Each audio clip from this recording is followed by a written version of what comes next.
Well, thank you, Jesus. Thank you, Gabrielle, Douglas. Of course, thank you. What a place to be in. What an honor it's been for us to be here, to speak in this room where the Dominicans met and, as Jesus explained to me, presented their papers before they went public with them to their fellow Dominicans. We're separated by just this wall from the graves of Vittoria and De Soto. Of course, we have St. Thomas there, and as Jesus pointed out, we have the spirit of Mary Rothbard very much with us, the spirit of Mises. How great to have Mrs. Bettina Bean Graves here with us, who of course was Mises' close associate for so many years.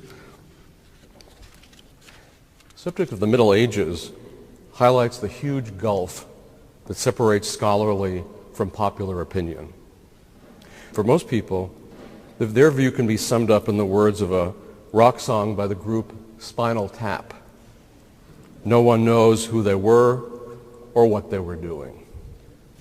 For many people, the medieval period brings to mind populations living by myths such as the flat earth, and whose daily life was swept along by crazy superstitions such as we might see in a Monty Python skit.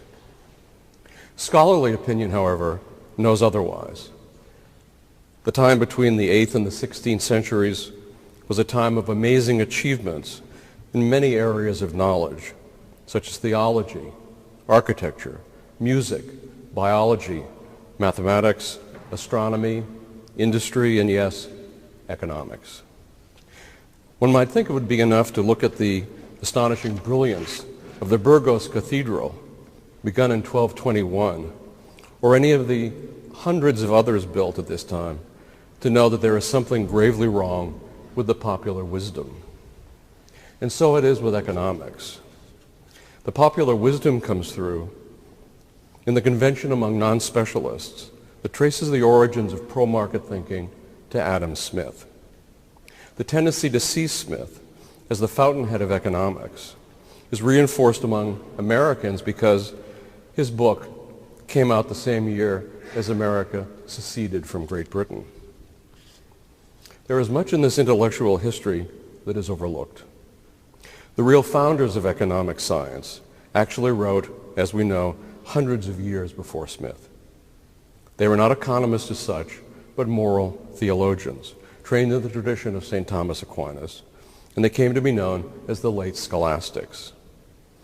They did for economics what architectural studies and geometry did for the building of churches. They created, thank you, Walter. They created a glorious edifice that still stands today. These men, most of whom taught in Spain, were at least as pro-free market as the much later Scottish tradition. Plus, their theoretical foundation was even more solid. They anticipated the theories of value and price of the marginalists of late 19th century Austria. The scholar who rediscovered the late scholastics for the English-speaking world was Raymond de Roover. For years, these men had been ridiculed and sloughed off and even called pre-socialists. R.H. Tawney said that Karl Marx was the, quote, last of the schoolmen, a view that caused people to put down their writings. But de Roover demonstrated that almost all the conventional wisdom was wrong. Joseph Schumpeter gave the late scholastics a huge boost with his posthumously published 1954 book, History of Economic Analysis. It is they, he wrote, who come nearer than does any other group to having been the founders of scientific economics. About the same time there appeared a narrative in a book of readings by Marjorie Grice Hutchinson, recently republished by the Mises Institute. In our own time, Alejandro Chifuin linked the late scholastics closely with the Austrian school.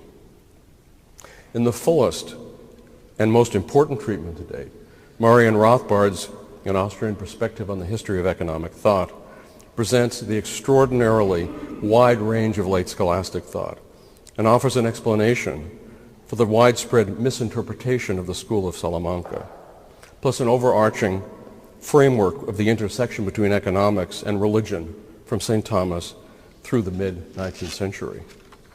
What emerges from this growing literature is an awareness that the Middle Ages were the founding period of economics. Recall the opening words of Mises' own Human Action. Economics, he said, is the youngest of all the sciences. And what did economics contribute? Mises explains that economics discovered a regularity in the sequence and interdependence of market phenomena.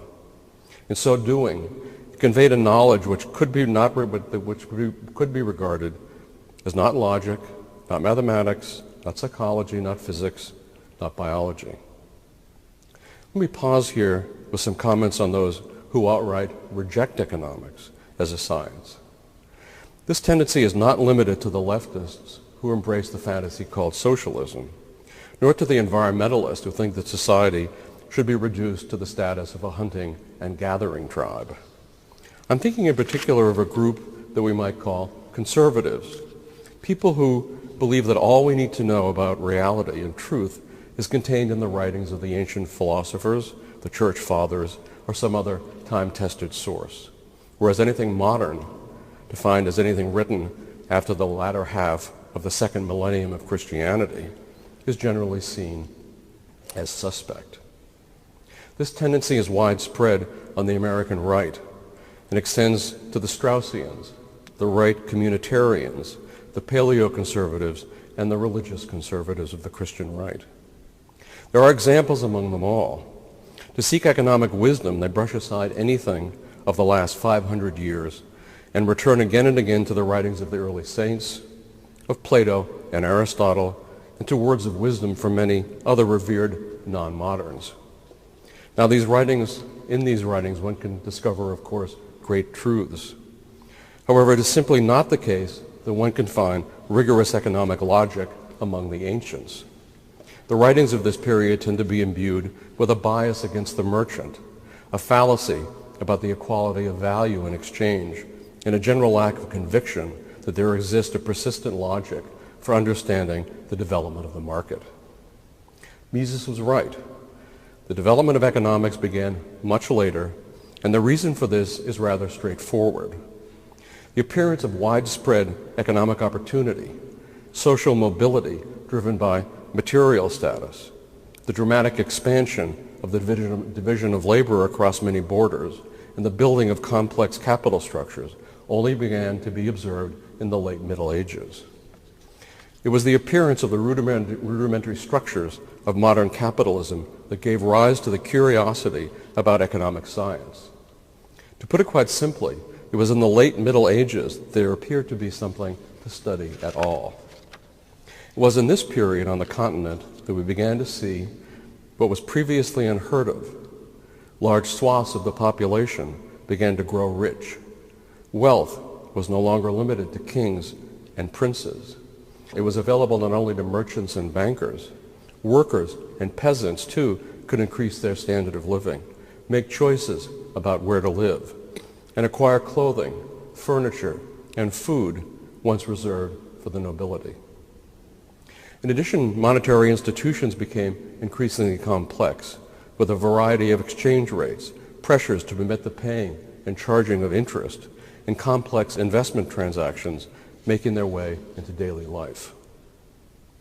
It was particularly interesting to see wealth being generated in the area of financial services.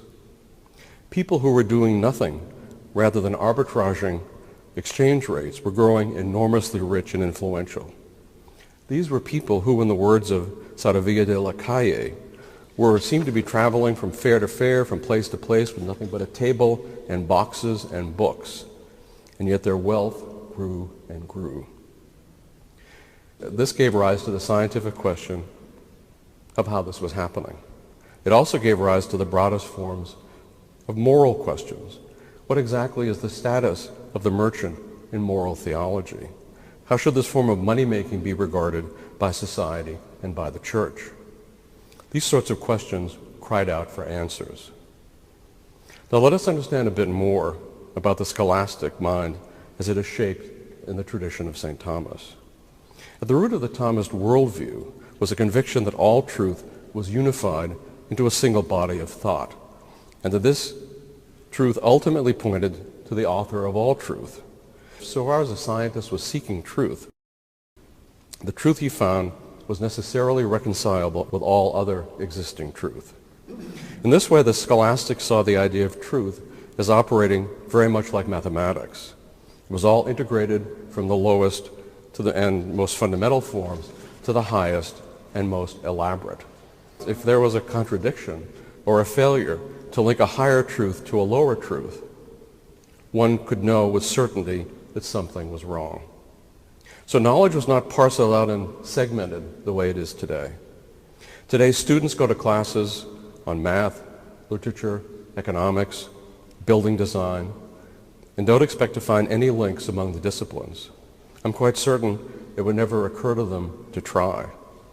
It is just an accepted aspect of the positivist program that knowledge need not be integrated.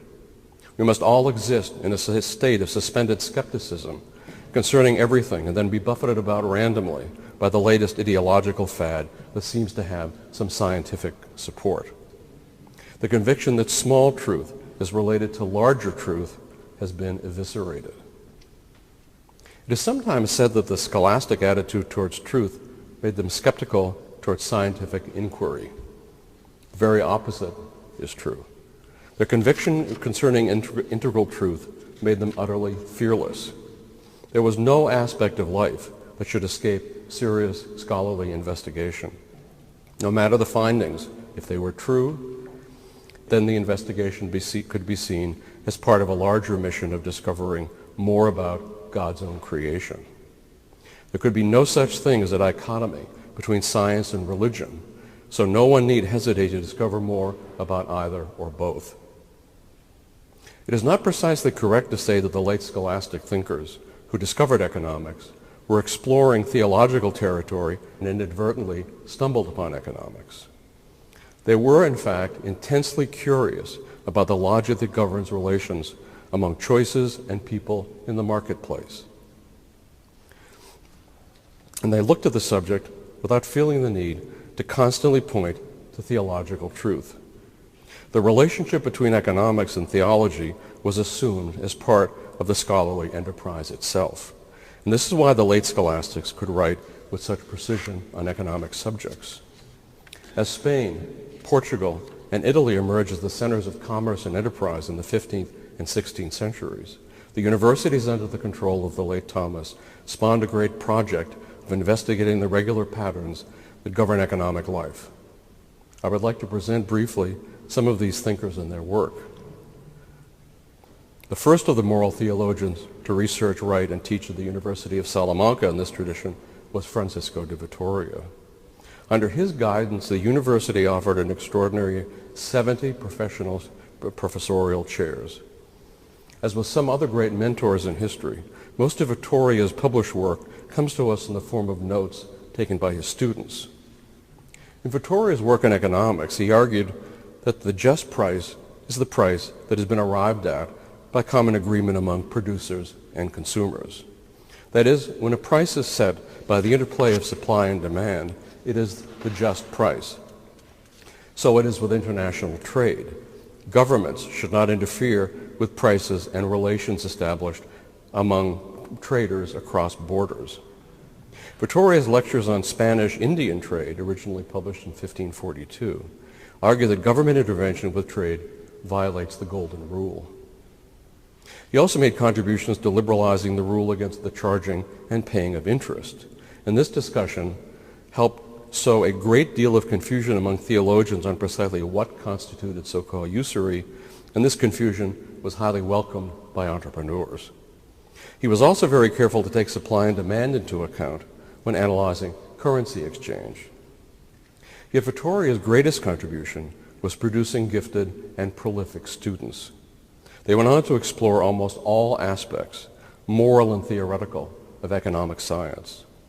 For a century, these thinkers formed a mighty force for free enterprise and economic logic. They regarded the price of goods and services as the consequence of the actions of traders. Prices vary according to circumstances, depending on the value that individuals place on goods.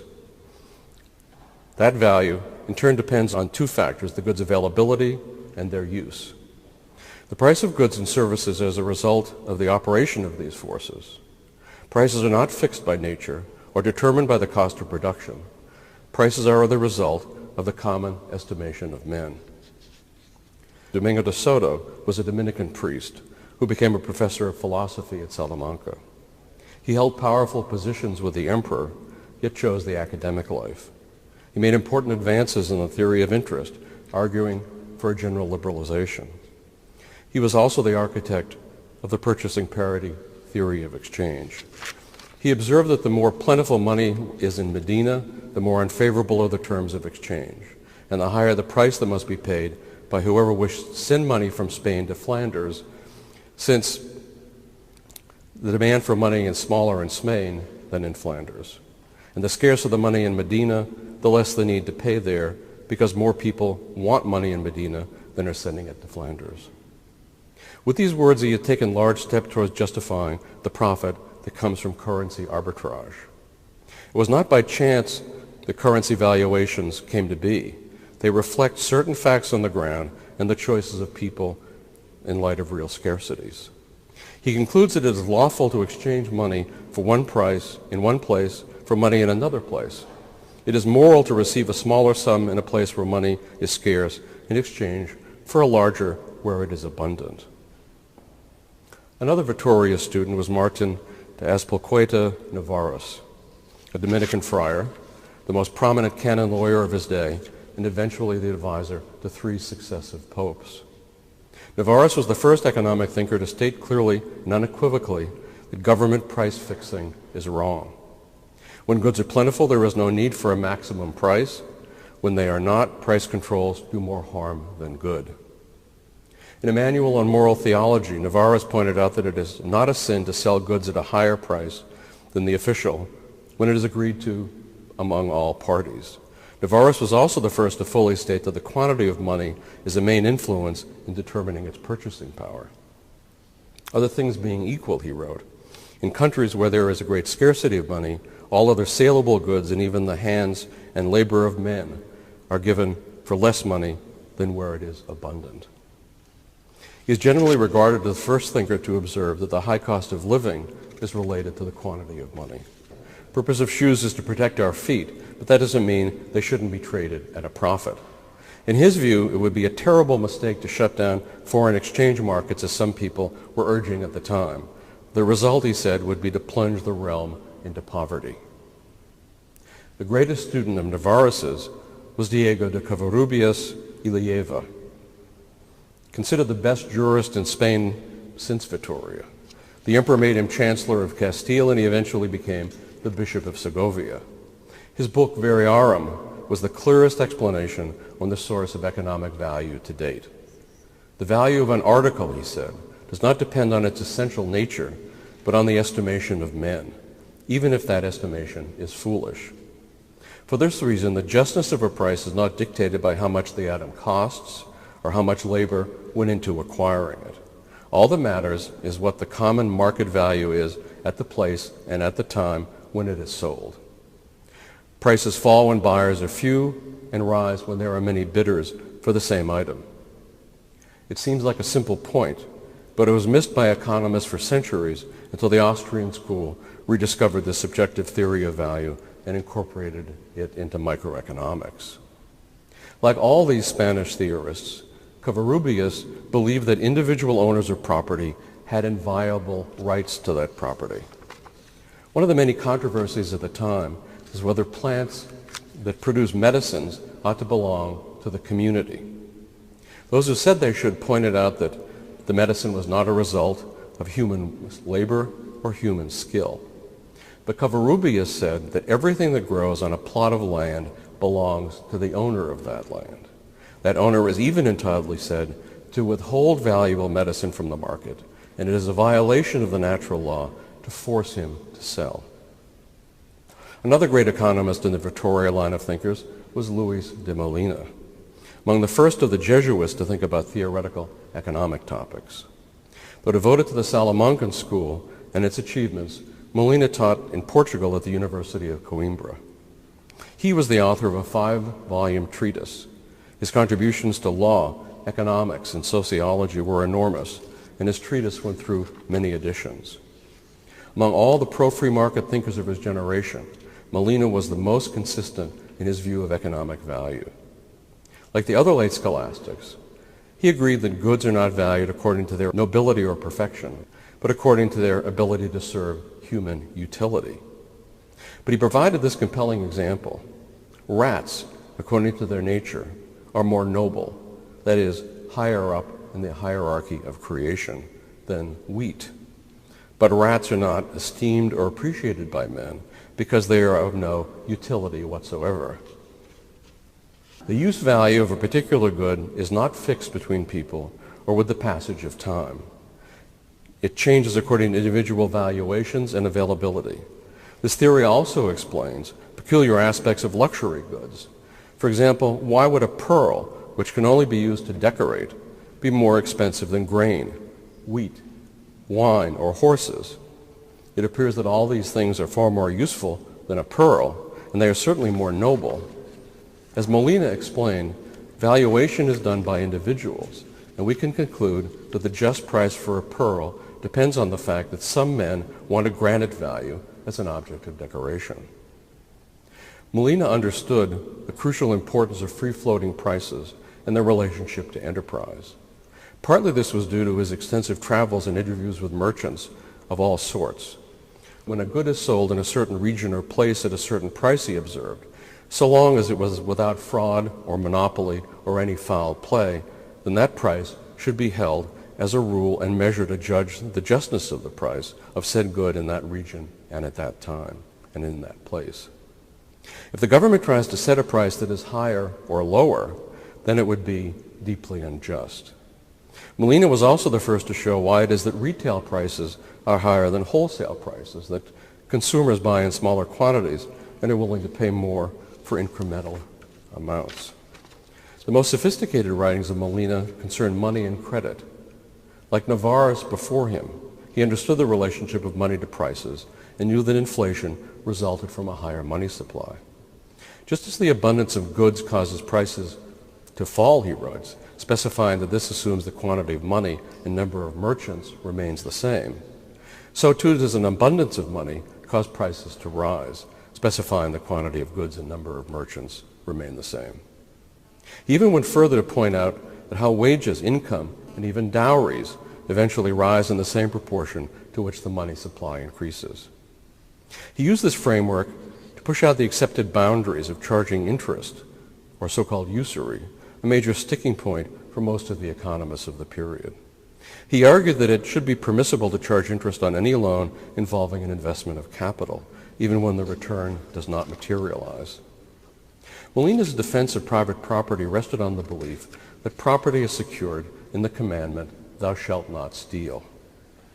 But he went beyond his contemporaries by making strong practical arguments as well. When property is held in common, he said, it won't be taken care of and people will fight to consume it. Far from promoting the public good, when property is not divided, the strong people in the group will take advantage of the weak by monopolizing and consuming all resources. Like Aristotle, Molina also thought that common ownership of property would guarantee the end of liberality and charity. But he went further to argue that alms must come from private goods and not from common ones. In most writings on ethics and sin today, different standards apply to government than to individuals, but not in the writings of Molina. He argued that the king can, as king, commit a variety of mortal sins. For example, if the king grants a monopoly privilege to some, he violates the consumer's rights to buy from the cheapest seller. Molina concluded that those who benefit from monopolies are required by moral law to offset the damages they cause. Vittoria, Navarrese, Covarrubias, De Soto, and Molina were five of the most important among more than a dozen extraordinary thinkers who had solved difficult economic problems long before the classical period. Trained in the Thomist tradition, they used logic to understand the world about them and looked for institutions that would promote prosperity and the common good. It is hardly surprising, then, that many of the late scholastics were also passionate defenders of the free market and human liberty. Ideas are like capital in the following sense. They are the work of many generations. In the case of economic logic, it was certainly the work of hundreds of years. Once understood, economics becomes part of the way we think about the world. If we don't understand it, many aspects of the way the world works continue to elude our vision and grasp. It is striking how much of the knowledge of the late scholastics became lost, at least in the English-speaking world, over the centuries. Britain, of course, remains something of an isolated outpost in this area due to language and geography. But the continental tradition developed apace. In particular, it came to be developed in France in the 18th and 19th centuries. But it is striking that the major resurgence of the scholastic tradition came out of Austria in the late 19th century, a country that had avoided a revolutionary political or theological upheaval. If we look at Menger's own teachers, we find successors to the scholastic tradition. Mises wrote that economics is a new science, and he was right about that. But it is no less true for being so. Those who obstinately avoid its teachings, whether on the left or the right, are only denying themselves a pipeline to truth, and they are actively in denial of reality. This is no basis for recommending any way forward. As for the modern economists, who are stuck in the positivist planning mode, they too have much to learn from the school of Salamanca, the members of which would not have been fooled by the fallacies that dominate modern economic theory and policy. If only our modern understanding could arrive once again at the high road paved for us more than 400 years ago. Just as the cathedrals of old retain their integrity as structures of beauty and stability, the Austrian school, as descendant of the ideas of Salamanca, remains with us to speak an integrated truth regardless of the intellectual fashions of the day. Thank you.